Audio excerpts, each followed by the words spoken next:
Hello दोस्तों, मैं साजिद छत्तीसगढ़ से।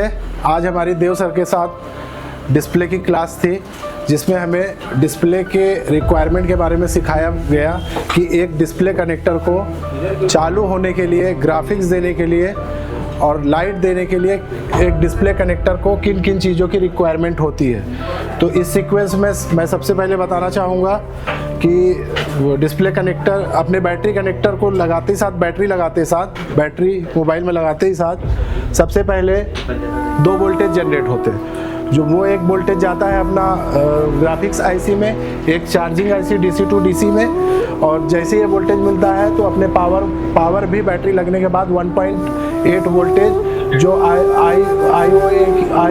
VIO की लाइन होती है 1.8 जनरेट करता है। उसके बाद CPU, जैसे ही बैटरी लगी थी CPU एक्टिवेट होता है और ये अपने ग्राफिक्स आईसी को इनेबल होके पावर ऑन बटन जैसे ही दबाते हैं तो ये इनेबल लाइन एक्टिवेट होती है। इसमें इसको 1.8 वोल्टेज मिलते हैं।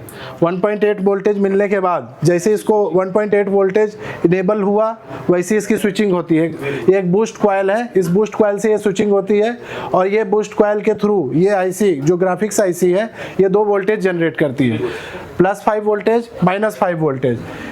और ये CPU एक और वोल्टेज जनरेट करता है जिसको रीसेट 1.8 वोल्टेज बोलते हैं। ये सारा सेक्शन बिना डिस्प्ले लगाए हुए हमारे डिस्प्ले कनेक्टर पे ये हम इसको चेक कर सकते हैं। उसके बाद जैसे ही हम ये पूरा सेक्शन कंप्लीट होता है, हम मोबाइल पे अपने डिस्प्ले कनेक्ट करेंगे तो डिस्प्ले कनेक्ट करते ही साथ 2 लाइनें एक्टिवेट होती हैं जो CPU से आती हैं।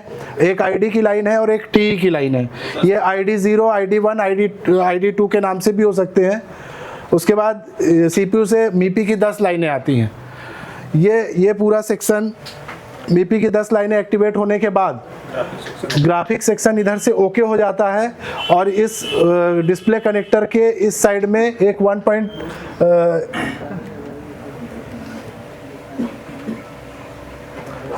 होने के बाद ये 1.8 वोल्टेज जनरेट होता है जो इस ग्राफिक सेक्शन से हमको लाइट आईसी में मिलता है। ये लाइट आईसी आज देव सर के साथ हमने जो क्लास करी, इस लाइट आईसी को कैसे देखना है, कैसे समझना है, कितने बॉल की है, ये 6 बॉल की है, 9 बॉल की है, 12 बॉल की है या 24 बॉल की है, ये सारी जानकारी आज हम लोग इस एशिया टेलीकॉम के जितने भी स्टूडेंट हैं सभी को ये मालूम है कि इस आईसी को किस सीक्वेंस में पढ़ना है। अगर आईसी 12 लेग की लगी हुई है तो हम उसको 6 लेग में कैसे कन्वर्ट कर सकते हैं, कैसे उसको बाईपास कर सकते हैं। ये ज़रूरी नहीं है कि अगर 12 लेग की आईसी लगी हुई है तो हम उसको 12 लेग से ही लगा के रिप्लेस करें। एशिया टेलीकॉम का हर एक स्टूडेंट इसको 12 लेग की आईसी अगर यहाँ लगी भी होती तो उसको 6 लेग में कन्वर्ट करके और इस लाइट सेक्शन को एक्टिवेट कर सकता है। लाइट सेक्शन को एक्टिवेट होने के लिए सबसे पहले वोल्टेज मिलता है डीसी टू डीसी। जैसे ही हमने बैटरी लगाई थी तो ये वोल्टेज जनरेट हुआ था डीसी टू डीसी आईसी में भी। तो ये वोल्टेज यहाँ 4 वोल्ट मिलता है हमको डीसी टू डीसी आईसी से। अब एक आईसी को चालू होने के लिए, एक्टिवेट होने के लिए जिन रिक्वायरमेंट की ज़रूरत होती है उस सीक्वेंस में सबसे पहले 4 वोल्ट। और ये भी मैं बताता चलूँ कि इसमें देख रहे हैं आप कि ये 6 लेग की आईसी है। इसको सीक्वेंस में ये हमारा 1 हो गया, ये 2 हो गया, ये 3 हो गया, ये 4 हो गया, ये 5 हो गया, ये 6 हो गया। ये 6 बॉल की आईसी है, 6 लेग की आईसी है। इस पे 4 वोल्ट हमको मिलते हैं। यहाँ पर 4 वोल्ट इसको रिक्वायरमेंट आईसी की 4 वोल्ट की है, एक ग्राउंड की रिक्वायरमेंट है, एक आउटसाइडर कैपेसिटर की रिक्वायरमेंट है कि अगर ये वोल्टेज इसमें एक्स्ट्रा आ जाए तो वो इसको ग्राउंड करके ख़त्म कर सके और अपने आईसी को बचा सके। और एक यहाँ पर आप देख रहे होंगे कि रजिस्टर लगा हुआ है। ये रजिस्टर यहाँ आने के बाद आज मुझे पता चला है कि ये वो रजिस्टर है जिससे हम अपने मोबाइल को ब्राइटनेस को कम या ज़्यादा कर सकते हैं और ये ग्राउंड से कनेक्टेड होता है। और ये पूरी लाइन ये K1, K2 और K3 के नाम से आती है क्योंकि ये K1 इसलिए है कि किसी भी बल्ब को जलने के लिए 2 सप्लाई की ज़रूरत होती है, एक पॉजिटिव की और एक निगेटिव की। तो ये हमारी निगेटिव लाइन है। और जैसे ही इस आईसी में 4 वोल्ट इनपुट होता है, यहाँ पर भी एक बूस्ट कॉइल लगी हुई है। ये बूस्ट कॉइल का काम, ये बूस्ट कॉइल से होते हुए ये यहाँ पर 4 वोल्ट हमको मिलते हैं। बूस्ट कॉइल लगी हुई है, यहाँ 4 वोल्ट मिलते हैं। और जैसे इस CA-BC की लाइन से 1.8 जो ग्राफिक सेक्शन कंप्लीट होने के बाद हमारे इस कनेक्टर से इस कनेक्टर से जो 5 नंबर पिन में 1.8 की सप्लाई आई थी, ये 1.8 की सप्लाई मिलते साथ ये स्विचिंग होता है, यहाँ 4 वोल्ट और इस डायोड के इस साइड में 15 से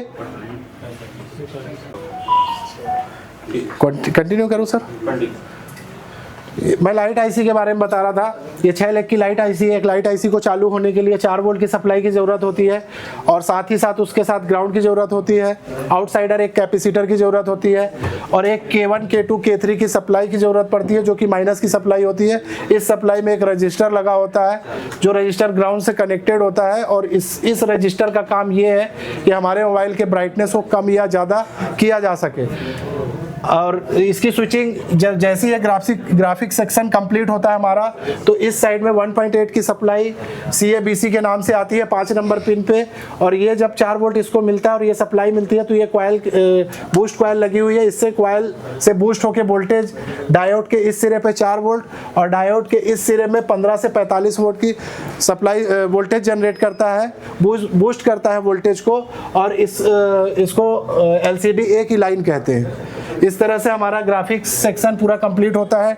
इसमें ग्राफिक्स भी, अगर हम किसी मोबाइल को ग्राफिक्स लाने के लिए और लाइट जलाने के लिए इन सारी लाइनों, इन सारी पैडों को कंप्लीटली चेक करेंगे तो ये कुल टोटल 19 लाइन होती है। होता तो डिस्प्ले कनेक्टर 40, 42, 45, 50 पिन का, मगर एशिया टेलीकॉम में हमें ये बताया गया कि उसकी ज़रूरत क्या है, उसकी नीड क्या है एक डिस्प्ले को प्रदर्शित करने के लिए और लाइट को जलाने के लिए। तो ये मेन 19 लाइनें होती हैं जिनके थ्रू ये डिस्प्ले चालू होता है और उसके बाद जैसे ही इन लाइनों का सर्किट पूरा कंप्लीट होता है हमारा बल्ब जल जाता है। Thank you Asia telecom, thank you Dev sir. Asia telecom आए, आप ये कर सकते हैं, एप्लीकेशन डाउनलोड कर लो। और हाँ, इस वीडियो का तो ये वीडियो तो सिर्फ वो ही देख पाएंगे जो एप्लीकेशन जिन्होंने लिया है। तो ये वीडियो तो मैंने एप्लीकेशन के अंदर डाल दिया है, तो जाके उस एप्लीकेशन में देख लो। इसमें मैं अभी इसको JTAG से किया है, अभी इसके बाद मैं इसको फ्लैश 64 से भी करूंगा और इसके बाद फिर इसमें और भी बहुत सारे मोबाइल आएंगे आगे जिसको मैं पूरा लाइव करके दिखाऊंगा। तो जो जितना भी पढ़ाया है वो सारे स्टूडेंट को तो मिलते रहेगा कंटेंट, तो ये हमारे लिए एक अच्छी बात है। अगर आपको चाहिए तो जाके इंस्टॉल कर लो एप्लीकेशन। सर मैं ICU का काम जानता हूँ, इसके लिए मैं दूसरे इंस्टीट्यूट भी गया था पर वहां पर जाकर मुझे वो मिला नहीं। पर मैं आपसे ऑनलाइन काम सीखना चाहता हूँ तो वो कैसे कर सकता हूँ? अगर आप ऑलरेडी इंस्टीट्यूट पढ़ चुके हैं पर अभी भी आप फॉल्ट फाइंडिंग में फंस रहे हैं या आपने ICU पर नॉलेज रखते हैं तो आप मेरे सबसे पहले तो प्ले स्टोर में जाइए, ये आप एप्लीकेशन डाउनलोड कीजिए।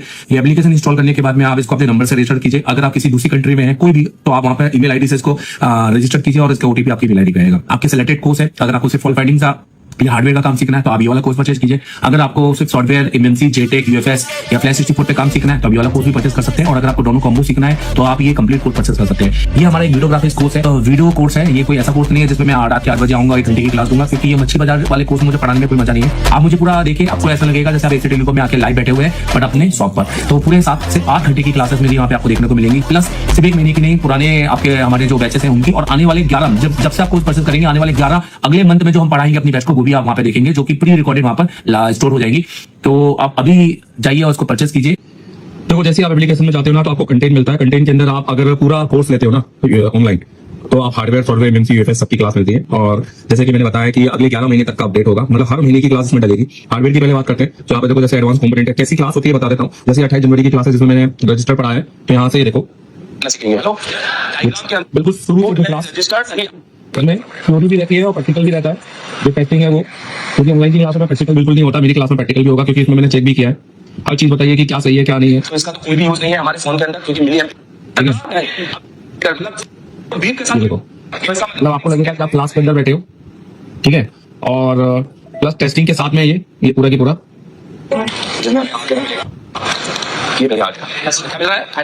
पूरी क्लास है और टेस्टिंग के साथ में तो ये आपको मिलेगा जिसमें आपको सिर्फ component, register, capacitor, diode, coil, फिर उसके बाद मॉसफेट और ट्रांजिस्टर, सारे कंपोनेंट आपको मिलेंगे। लेआउट कोडिंग जो जबरदस्त लेआउट कोडिंग की भैया किस तरह से अपने बोर्ड को पहचाना है, ये आपको कहीं सीखने नहीं मिलेगा। किसी इंस्टीट्यूट जाओगे तो भी आपको सीखने नहीं मिलेगा, क्योंकि उस हिसाब से ये सिखाते नहीं है। मेरा 10 साल का एक्सपीरियंस है खाली इसी चीज में।